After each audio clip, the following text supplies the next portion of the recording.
Russell takes the shotgun snap, has some time. Blitz is coming. Russell's going to lay it up over the top, Lockett makes the catch. Did he get his feet in? Touchdown, Seahawks!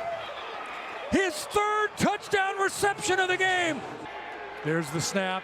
There's the kick. It's away. And this time the kick is, oh, he just sneaks it in the left upright, and Arizona wins in overtime.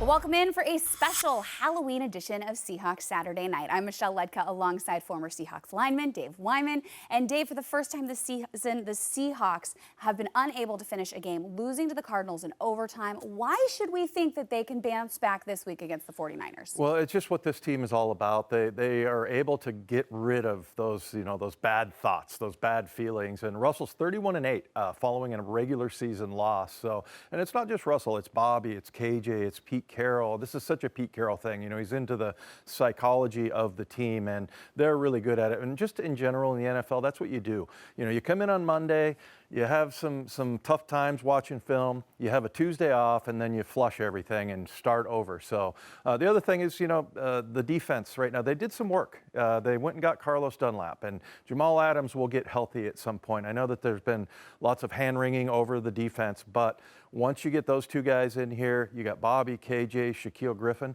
That's 5 Pro Bowlers that you have on your defense. So I think that it's very promising on the defense that you're going to see them start to repair a little bit. Can only go up from here, which we'd like to see with those 5 Pro Bowlers. Now, San Francisco has been devastated by injuries early on in this season. How have they been able to actually turn things around, though, and get some really big wins over the Rams and the Patriots?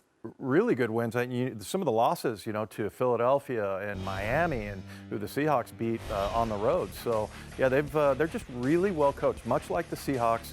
Kyle Shanahan does a really good job. Like, for instance, in their running game, they're number 8.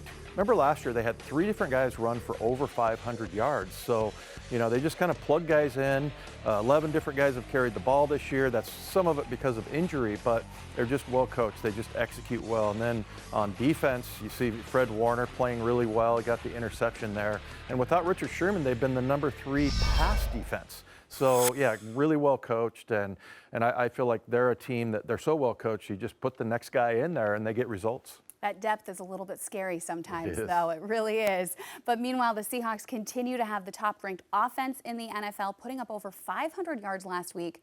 Is there anywhere that you think this team can improve there? You can always improve, but it's kind of tough picking on the number 1 offense, right? Absolutely. And Russell Wilson, he threw 3 picks last week. They lost the turnover battle, and that's the only game that they've lost. So, that's something you want to keep your eye on. 3 interceptions from Russell, very atypical, but, that's part of the turnover ratio.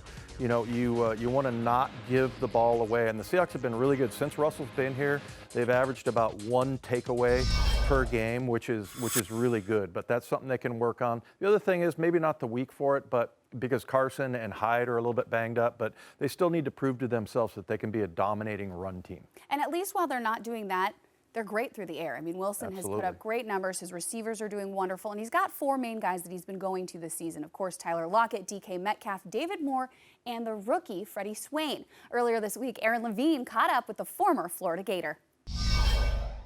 And we're now joined by Seahawks receiver Freddie Swain. Freddie, give me some of the biggest things you've learned in your first season in the league. Take care of your body, study, and watch film. Well, you're no stranger to being in a locker room with a ton of talented receivers, and it's really easy to get lost in the mix. How do you think your experience at Florida with so much talent at that position helped you navigate and is helping you navigate the receivers room here? I think it helped me, first off, not to be selfish, and then obviously just do things that, a lot of receivers don't like to do. So, like getting dirty, blocking, things like that. I got I'm real competitive, so I try to implement that in my game, and I try to carry that over to all the rooms that I'm in. So, obviously, the Seahawks room, we very competitive. We like to block. We have fun, and we just get after it. It's been a few weeks since that first career touchdown, but kind of take me back to that. What did it feel like, and did you keep the ball? I definitely kept the ball, and I didn't really feel it until after the game. After the game, when I sat back in the bed and I just watched it, and I was like, man, you know what? You did one thing a lot of folks been in the league a long time, and they can't say they scored. And being a rookie and coming in a couple games in and then scored a touchdown. And it was great. Along with what, about 50 text messages too? Right. By the way, you're a Florida guy, so what are your impressions of the Pacific Northwest? It's good. Gets a little cold sometimes, but other than that, the weather's good. The rain, it hasn't really, it rained, but it hasn't really rained like Florida rain. So, I mean, it's kind of good. It's drizzles every now and then. So, I mean, I can't complain. It's coming, I promise. Just not the downpours that you'll see during a really small amount of time in Florida. All right. Who are you closest with on the team right now? DK, T-Lock, and Demo. Well, you get the Niners this weekend. Have you been able to hear from the 12s about how important this rivalry is, or are you going to feel it out yourself first? I'm going to try to feel it out myself first and then go about things. Well, I've also read about your foundation giving back to the community. You've given Thanksgiving dinners to those in need in the past. Is that on the docket again this year? Right. So last year, I think I did 15. This year, I think I'm doing 30 wow. for Thanksgiving. Why is that so important to you? Because I mean, I'm in a position to bless, and sometimes that's all a kid needs or that's all the family needs is somebody to have light or shed light on them. And I'm in a position to give back. So why not give back and just kind of bless people and show that it's still good people in the world and, helping others make a change. Finally, what's the best piece of advice you've gotten from Russell Wilson? Fight. Continue to fight no matter what is the opposition, no matter what the situation is, just fight, continue to fight. Well, Freddie Swain, thank you so much for joining us. Good luck this Sunday and the rest of your rookie year. Appreciate you. Thank you, Aaron. Now, Swain ran for a 4.4640 before the draft, but it's Metcalf's sprint time to catch Budda Baker that we all want to talk to Pete Carroll about. The head coach joins us next when Seahawks Saturday Night returns. And we're now joined by Seahawks coach Pete Carroll. Coach, there aren't many teams in football who have suffered the number of injuries as both you and the 49ers. What does it say about the resolve of both of these teams to still be sitting here with winning records? Yeah, I think it's always a challenge for any club, and for any locker room, to make it through it when you get exposed like this. But it's early in the year. It's a real test for us. It makes us play young guys and get them out there, and which is going to help them and us later on down the road. It's really unfortunate for the guys that are getting banged up, but it is a good test. It's a good test for how the strength of your leadership, and I really think the focus of the club to receive the new guys coming in and fill those spots up. Aside from Bruce Irvin, fortunately, a lot of these injuries were not season-ending so far. So are you starting to see the light at the end of the tunnel, and how difficult is it to be patient when you have a vision of what this defense could be like at full strength? We're still returning, to where we'd like to get and trying to get everybody on board at the same time. Marquise Blair was a big loss too early. We loved what he was doing. But it's coming, and we can feel it. The attitude is right. The study habits are right. The practice habits are right. We got to come through, make our plays. We got to play better on third down. If there was one area we play better on third down, a lot of things going to change for us. So hopefully we'll see a shift in that in the next couple of weeks. What makes the Niners rushing attack so unique? Well, really, there's a great heritage here. Kyle's run game goes all the way back, connecting all the way back to the Denver days and the great running game they had back there. It's exactly the same running game they had years and years ago. Wide zone, run approach. And, he was there, through his early years as part of that lineage, and they've carried it on, and it's always been part of their makeup. It's a great part of their offense, and right now they're outside zone play to the tight end side, 8 yards of carry or something like that. So how could he possibly do that? But their commitment to it really shows up, and it's a great part of their football team. Carlos Dunlap won't be available this week, but what will he bring to this defense starting next week? Well, we're going to get a guy who's a legitimate outside edge rush guy, early downs as well as third downs and pass downs. He's a big factor. He's really tall. He's always been a terrific athlete. He's got really good feet, great length about him. He's knocked more balls down than anybody in football, when he's been playing. So he's just a factor. So that'll really be welcome. We'll look forward to having him out. Are we going to be sitting here 20 years from now and coaches will still be showing that video of DK Metcalf running down Budda Baker to prove a point to their players to never give up on I'm planning on showing it every year for the next 20 years, so I don't know about anybody else, though. Well, Tyler's probably thinking 15 catches, 200 yards, 3 touchdowns, and everyone's still talking about that DK Metcalf play. What do I have to do? What an incredible game Tyler had. You know, most receivers would think that any one of those 3 catches he made might have been their favorite one in their career, you know.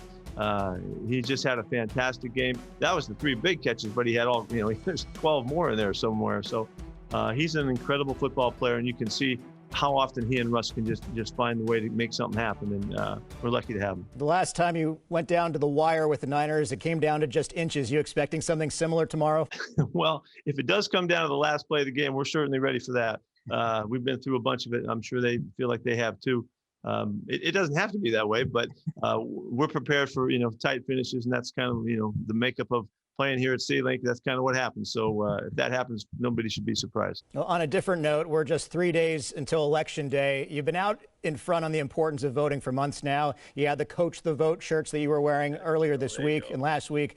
Regardless of the result next Tuesday, how proud are you of the early voting numbers and seeing so many people taking part in the democratic process? Yeah, I think that's what's it's one of the really rewarding things that have happened out of this crazy year that we've had, is that the rallying and to really protect the democratic process and to protect their own rights and freedoms to make a statement. And I think that the fact that you know, like 6 million people under 30 years old have already, you know, voted. You know, at this time in 2016, only 2 million people had voted. That kind of turnaround on the young people is really exciting. I think that the emphasis of the young people realizing that they need to be involved is really what's most exciting about it, most rewarding. Our Twitter question this week comes from @Suntown196.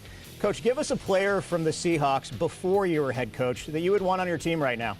There's a bunch of good ones, but being a defensive guy and playing DB, I go Kenny Easley. You know, he was such a great football player. It was fun to watch at college, an incredible pro, and I wish he had a couple more years. You know, we'll take the couple of years at the end of his career and fit him in somewhere. Love to hear it. Happy Halloween, Coach, and best of luck tomorrow. Happy Halloween to everybody out there. Be safe. Thanks. Don't forget to vote. Duane Brown played every snap on offense in the overtime thriller with the Cardinals. Up next on Seahawks Saturday Night, we are on the field mic'd up with the Seahawks veteran leader.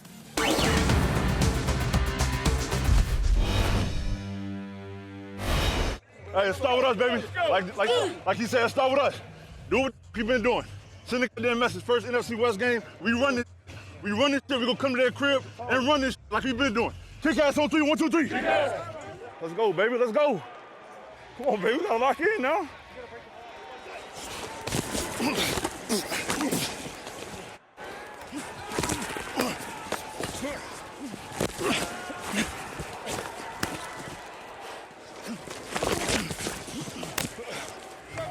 Appreciate you, man.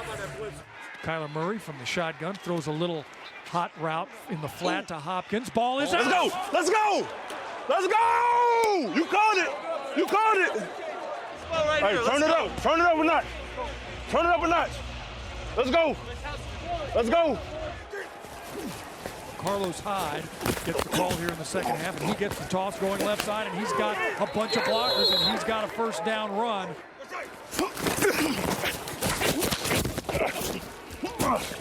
Big miss. Ooh, big boy. Get ready to back up. Get ready to back up. Russell steps up in the pocket again, going to scramble again, pulls it down and run. First down, slides down at the 30-yard line. Hey, fourth quarter, man. 15 minutes. Damn, foot on the gas now. Let's go, E. 15 minutes, baby. Let's go.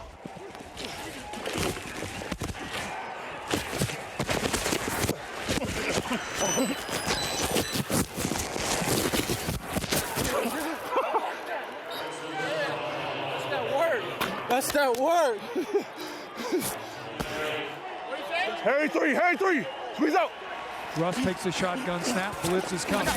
Russ again looks. Now he throws. Got a man. It's caught. Tyler Lockett. Who else? Hey, watch the game.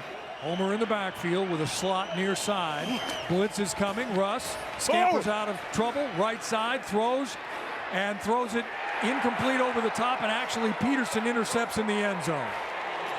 Can't hide that, dog. Let's work too hard for that, bro. Man. Turnover, turnover. Turnover, turnover. Play fake to Kenyon Drake.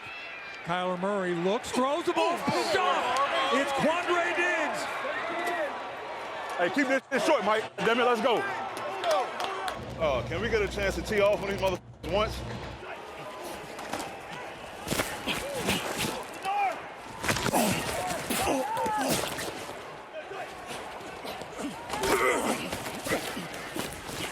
And Carlos Hyde in the backfield. Russell takes the shotgun snap, has some time. Blitz is coming. Russell's going to lay it up over the top block and makes the catch. Did he get his feet in? Woo! Woo! Woo! Let's go! Good to see you, brother. Good to see you always. Stay healthy, man. Yes, sir. Big thanks to Brown for wearing our mic. Up next, Dave returns to put the spotlight back on tomorrow's matchup. More Seahawks Saturday night after the break.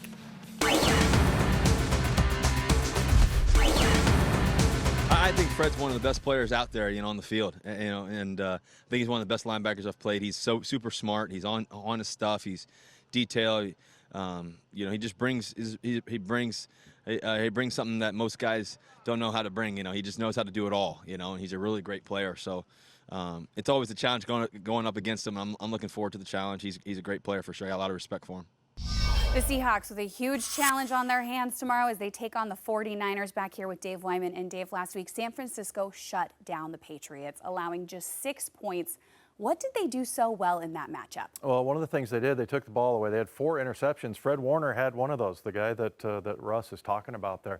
The other thing is they held them to 240 yards, and that was without 3 first-rounders. So like the Seahawks, and I know Aaron asked Pete Carroll about this, being devastated by injuries and just having the next guy step up. But they have 3 first-rounders on their defense, D. Ford, Solomon Thomas, and Nick Bosa, that aren't available. And again, and I mentioned earlier, Richard Sherman's been in and out of the lineup. So yeah, it's pretty impressive what they did. Absolutely. Anything else in particular about that team and what they've been able to do, not just last week, but kind of moving forward on the other side of the ball offensively? Yeah, offensively, running the ball, definitely. And, it's interesting. You see, I mentioned earlier, it's kind of plug and play, and that's Jeff Wilson Jr. there carrying the ball. Guy had 112 yards, 3 touchdowns, and he's a guy that not a lot of people have heard of. So it was the same thing last year. I talked about they had Raheem Mostert, Matt Breida, who's now in Miami, and then Tevin Coleman. It just seemed like whoever they plugged in. And there's a lot of footprints of my old coach, Mike Shanahan, Kyle Shanahan's dad.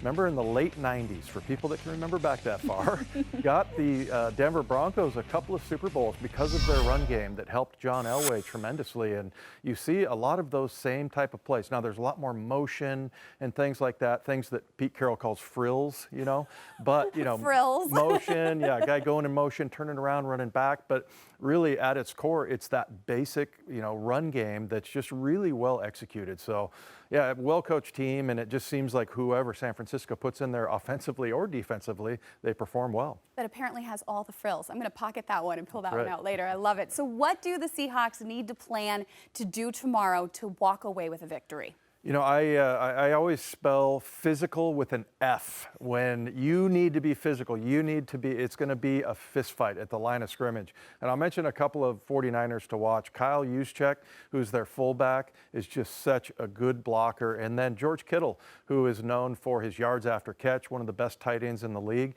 He is just a ferocious blocker. So they're going to have to be really physical. And one of the guys that I really liked watching last week, and it was interesting to see a rookie come off of, not on IR, but he was on the injured list. Jordan Brooks really played well. He's very physical. He's one of those guys that's physical with a capital F. Physical with a capital F. I love it. What impressed you most about him last week, besides being physical with a capital F? Yeah, well, he reads his keys really well, and he did a good job with a tackle down near the goal line when they had that big goal line stand after DK Metcalf's big tackle there on Budda Baker, and then just picking up deep crossers, and then you saw him just knocking offensive linemen on their rear ends, man. I mean, that's what you need to see in the game tomorrow. Exactly. We want to see that tomorrow come game time, and remember that you can see it all go down on Q13 FOX, the Seahawks and 49ers, a 1:25 kickoff on Fox, your home of the Seahawks. And stay tuned following the final whistle for Seahawks Game Day as we break down all the action with insight you can't get anywhere else.